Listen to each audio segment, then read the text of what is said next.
Okay, imagine this for a second. A major disaster just rocked your city. The power grid is down, nothing's coming out of the taps, and the grocery stores, they were stripped bare in minutes. This isn't some movie script, you know. This is a very real possibility, and being ready for it is the only thing that's going to keep you and your family safe. So, where do we even begin?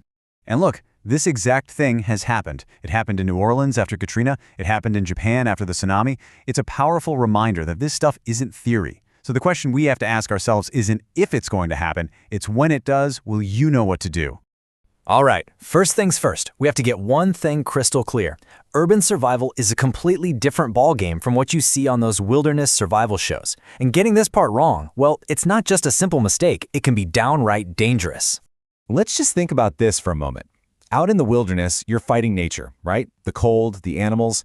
But in a city, it's packed with resources, but they disappear in the blink of an eye.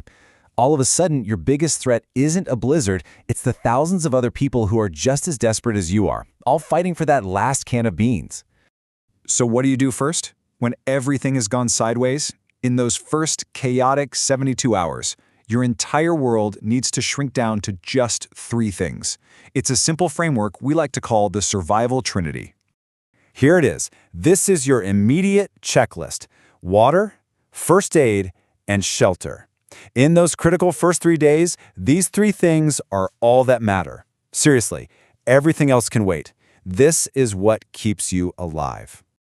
So what's with this number? 150 liters? Well, that's roughly how much water your standard bathtub holds.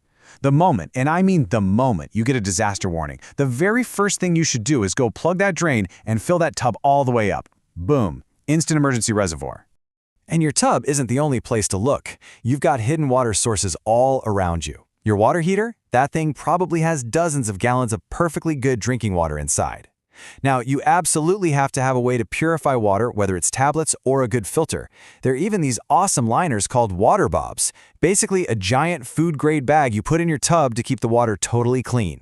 And remember, when in doubt, the old-school method works. A rolling boil for 1 full minute will kill off most of the bad stuff. Let's be real. When emergency services are totally swamped, you're it. You are the first responder. So you have to know how to save a life. And that boils down to 3 core skills: stopping a major bleed with pressure or a tourniquet, knowing how to do the Heimlich maneuver for choking, and performing CPR. These aren't just good skills to have, they are absolutely non-negotiable. Now, when we say shelter, don't automatically think you need to run for the hills. A lot of times, the smartest, safest move you can make is to simply shelter in place. If there's chaos in the streets, a chemical spill, anything like that, your home is your fortress. Fleeing into the unknown could be the most dangerous move of all. Okay, so you've handled the immediate stuff. You've got water, you've taken care of any injuries, and your shelter is secure. Now we can move up the pyramid and start talking about the strategic skills, the things that will keep you safe in the long term and help you make smart choices when it really counts. This is a concept that comes from the military, and it is absolutely crucial for urban survival. Most people, they walk around in condition white, head buried in their phone, totally clueless. Your goal is to live in condition yellow. That doesn't mean you're paranoid. It just means you're calm, but you're paying attention. You're observant. And that gives you the one thing you need most in a crisis: time to react.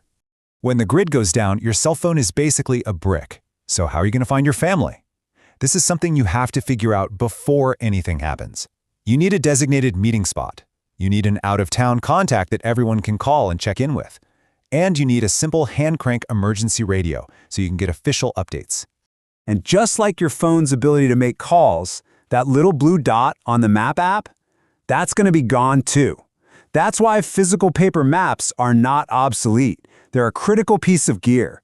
You need a map of your city, and you need to know the basics of how to read it, either with a compass or just by using the sun. So this all leads us to what is probably the single most critical decision you'll have to make. Do you stay put and shelter in place? Or do you evacuate, what people call bugging out? Making the right call here, at the right time, well, it's everything. So how do you make that call? It's not a gut feeling. There are 4 clear triggers that tell you it's time to go. 1. Your home is no longer safe. It's damaged or on fire. 2. You're about to run out of food and water, and help isn't coming anytime soon. 3. Civil order has completely broken down around you. And 4. You get an official order to evacuate. If any of those things happen, it is time to go. And you have to remember, that window to leave safely, it slams shut incredibly fast. We've covered a lot, right? Gear, supplies, skills. But honestly, none of that matters without the single most important piece of the puzzle. At the very, very top of the survival pyramid is your mindset. A lot of people think survival is about having the coolest gear or the best training. But in reality, all that stuff, that's maybe 20% of the equation. 80% of surviving any disaster is your mindset. Your ability to stay calm, to think clearly, and to make good decisions under unbelievable stress is way more valuable than any tool you can carry. And this is exactly why your mindset is so critical. Panic spreads like wildfire. It's contagious. But you know what? So is being calm. When you have a plan, when you stay composed, you become an anchor in the storm for everyone around you. You don't just save yourself, you become a leader that can help guide others through the chaos. So, we've covered the whole framework for urban survival, from your immediate needs all the way up to that crucial survivor's mindset. But look, knowledge is completely useless without action. So I want to leave you with this one question. Don't just watch this and then click on the next thing. Pick one action from this explainer, just one, and do it this week.